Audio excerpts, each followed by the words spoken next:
Okay, yo yo yo to the yo yo yo for you. Wee. I made it. That's usually my opener because, for the most part, I really never kind of know how things are going to go, especially if I'm not speaking in my tone of authority. And we are doing some tests of trying to work out how OBS is going to work for my channel, being that I am going to be sunsetting my professional account over at StreamYard. So it makes it very difficult. Been doing testing, did a full range of tests, not this past month, but the month before.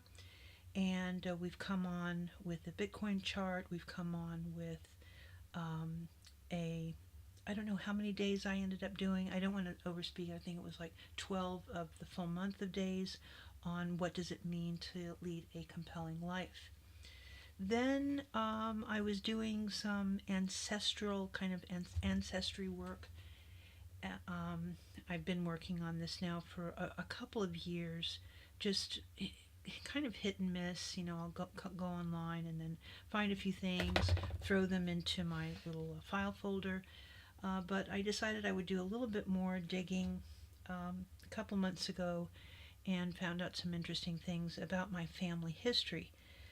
Part of that is wanting to do the narration of the memoirs of Robert E. Lee. That was written by my great great uncle, Armistead Lindsay Long. He was a brigadier general for General Robert E. Lee. He did a memoirs. Those memoirs are in the public, public sphere, public open sphere. They have been purchased and reprinted with some modifications and never have been narrated. So I chose a chapter and I did a couple of reads.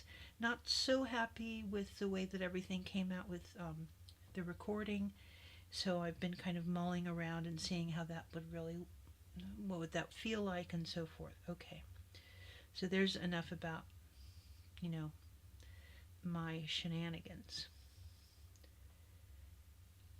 I have not been able to stop myself from injecting my observations on the Sebastian Rogers case out on Twitter. And certainly I have become obsessed with how social media is handling things here on YouTube specifically.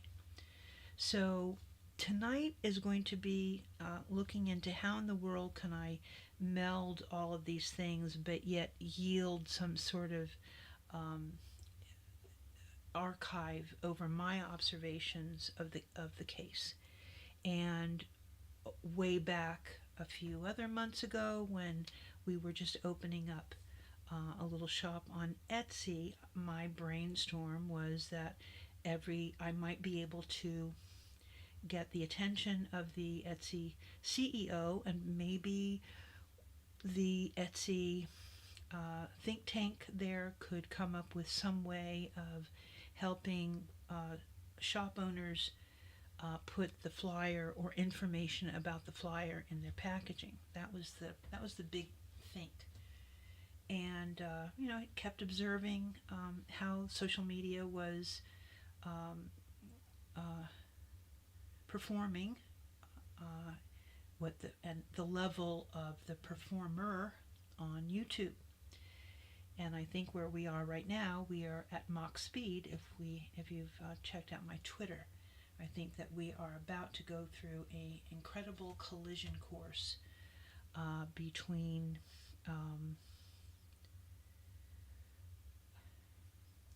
what is real and what is pure fabrication. So I do not have an opinion about the case. I will not be talking about any kind of personal opinion, but observations that I have been able to coalesce over these many months being a quiet observer. So that is what I'm trying to get at tonight with going live with you guys. And I think we're going to make sure that pardon me. I don't know where that came from. So go ahead and shut my iPad. What we are seeing with the stream elements is, for some reason, see, this doesn't look like I'm live at all, does it? That does not look like I'm live at all. And no, it says stop streaming, transition, and the chat should be completely clear right now, and it's not. So what would make that happen? Let's see here. The chat box is not clearing out. So let's see what happens if it picks up the welcome, and we'll stay with it for just a moment, see what happens there. And it should really pick up the moment. It should clear and pick up the moment that I go live. So that I don't understand. Another big question about when you decide to go kind of free fall using OBS. So let's go into view channel, and here we are here. And yeah, see, it's not even picking up the welcome. Do you guys see that? See, it's not picking up the welcome. So I don't know what to do about that. So that means that the chat will not be burned in to the stream. It was earlier, so definitely we've done something goofball there. So that's not cool. And also I'm speaking behind the mic too, so I'm not addressing the mic.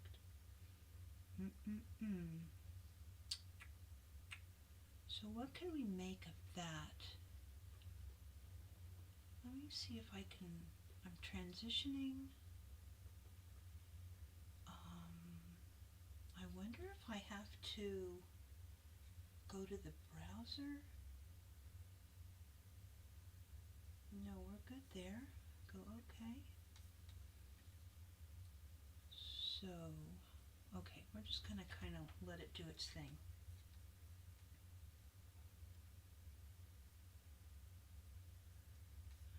All right, so enough of messing around with that. We're just going to let it fly for a little bit here. Okay, so some of you may know about Bowdy Mouvain's Google Sheet. I think that will be one of the first things that I will make sure that I'm doing. I'm going to move my mic towards me, so pardon me guys if you hear a little bit of noise from the boom. And going through her cheat sheet, I think all of us that have been observers, we have either emails to ourselves, or in my case, I go to Medium and I download many of the transcripts and I read the transcripts. I go through word counts, the frequency of using certain words or phrases. That sort of thing kind of interests me to draw an observational conclusion about what was said. I have not run any of that through AI, which Bowdy uses a program. She runs all of her transcripts. She does not take the raw from YouTube. I am keeping the raw from YouTube because first of all, she's doing a summary, so that would just be redundant, but I am interested in seeing how YouTube is going to be handling some of the dialogue among what we'll call the entertainers that are covering the case. So as you can tell, I'm not very entertaining at all, and I really want to try and do my utmost best to keep my opinion or use a certain tone of voice to be overly curious or well, I'm just going to say cruel even to anyone that's involved in the case on a personal level. That would be absurd, absolutely absurd. I do believe that I do have an opinion about the entertainers in true crime and how it all becomes very absurd. So on my Twitter, I have a little blurb that explains kind of what I'm doing, that these posts are really social observations that I have, certain things that are said inside of these chats, and then going over to Canva and creating some sort of a visual representation of what is being said.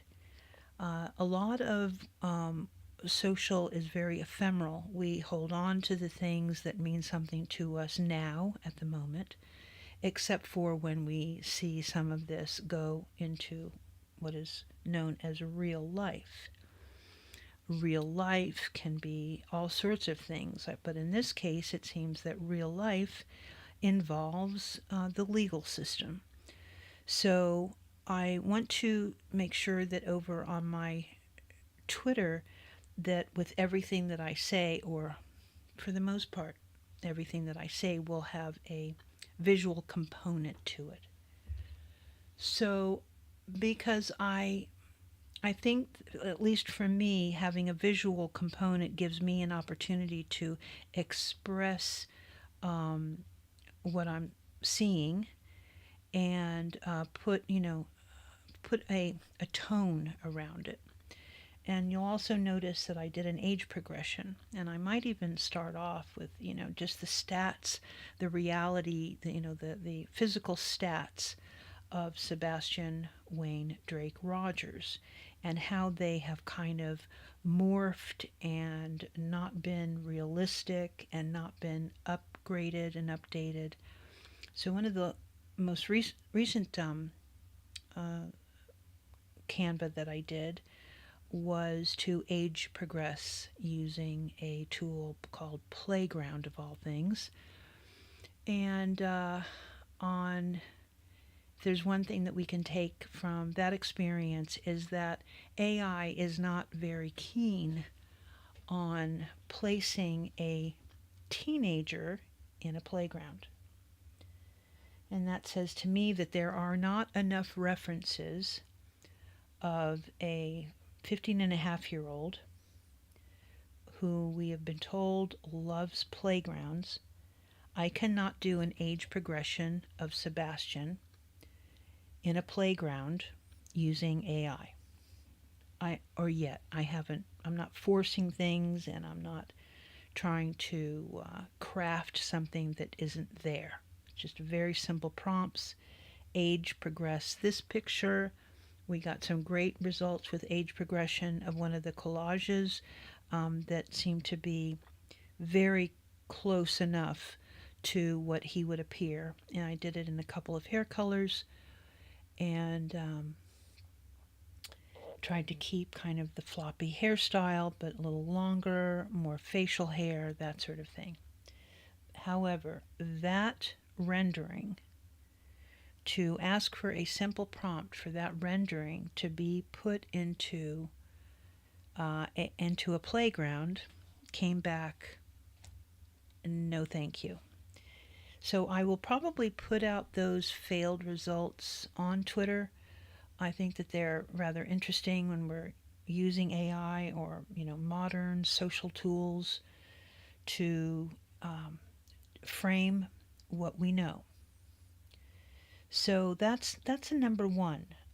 Part of that is an old note that I had in the very beginning of one of the volunteer searchers who had a banner, or she had her own flyers, or no, it was like an avatar, like a banner on her YouTube channel, and she insisted that Sebastian had blue eyes. And I really had to think about that. What would make someone who's been told that he had hazel eyes, right guys? Brown hazel, not gray hazel, not blue hazel, not green hazel, I believe brown hazel eyes. Why would you create a YouTube banner over and over with him with blue eyes? I just never got that, because Sebastian with blue eyes is not the Sebastian that we're looking for. That is not the Sebastian that is missing. It's a figment of an imagination that took liberty to change his eye color. So that. We've also seen some real variations on his weight. And I think that this may be coming from an assumption of his weight. That it says that he may not have seen his physician recently, so they don't know, or the school doesn't require, he's not in any physical, you know, physical activities at school where he would be weighed. So we see these variances in weight. So I did a little bit of research to figure out, well, what are his potential, his growth chart? What does that look like for someone that is 5'5", 120 pounds? And what would he age progress to on a growth chart? And of course, you can stay 5'5" at 120 pounds, but then it can be 5'7" at 145 pounds. So that is a huge difference, because we don't know. We have heard from the parents that he would, in a way, eat until what I don't know exactly what was said, but that he was a healthy eater. And but we don't know what he didn't like to eat. We don't know if he was chowing down on chips, or we have no idea. We know a lot about going out to eat and some of the things that happened on that Sunday. So those are the things. So I've covered age progression, what AI has to say about placing him in a playground, and the absolute rejection of that. So you can imagine how I felt, like some of these programs, they kind of know me personally, and here I am, okay, keep him this way, 16 years old, he's age progressed, stay with that image right there. Now put him in a playground.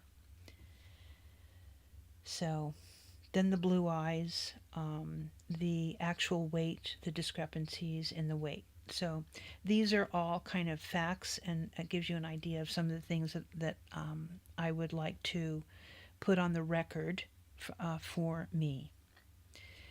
Now, if you had listened to anything prior, when I was talking about Etsy in the store and putting out the word of his missing, and inside of Etsy packaging, that you would have heard the story of my neighbor friend, and that I had known since I was second, third grade, and he was a pre-teen, going into being a teenager, and he went missing.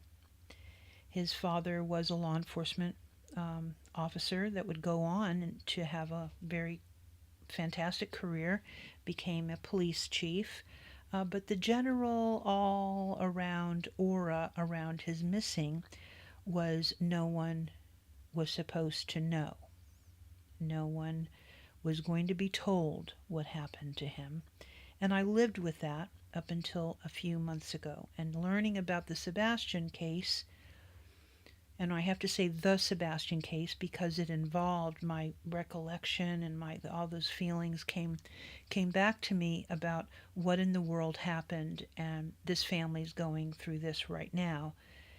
And there are people that are associated with him that are going through it right now. So it's not any different than the feelings that I was feeling, except for that the parents kept it very quiet, and the neighborhood kept it quiet, and the school kept it quiet, and it was the most eerie, horrible feeling that I carried through to all of my teen years and my early 20s. I just could not I could not accept the fact that someone that I knew, someone that I saw every single day, would just vanish. So with the internet's help, I decided that I would poke around, and sure enough, I have found him. And he's thriving and happy, and I will never know what happened except for that he was found. And I thought that that kind of circle, that kind of conclusion made me realize that all of the cacophony that's going on in this case will too have its own conclusion, and we have to be okay with its conclusion, because whatever that is, it's on the family. Whatever that is, it is certainly not on YouTube personalities. It is certainly not on marketing geniuses or celebrity. It will come around and be the reality of the family as they want it to be. So that's kind of why I'm back here on YouTube with my new setup and trying to figure how I'm going to kind of meld all the things together and still enjoy myself on YouTube. I've been on YouTube for a very long time. I've been on mic talking about a variety of things. I can't say that I live my life through YouTube at all, but I do the things that I am interested in as a living, breathing creator on YouTube. I do talk about the things that interest me. And I've enjoyed doing so. Difficult though for me, but I have enjoyed it. And so that's what's going to be happening here on my channel.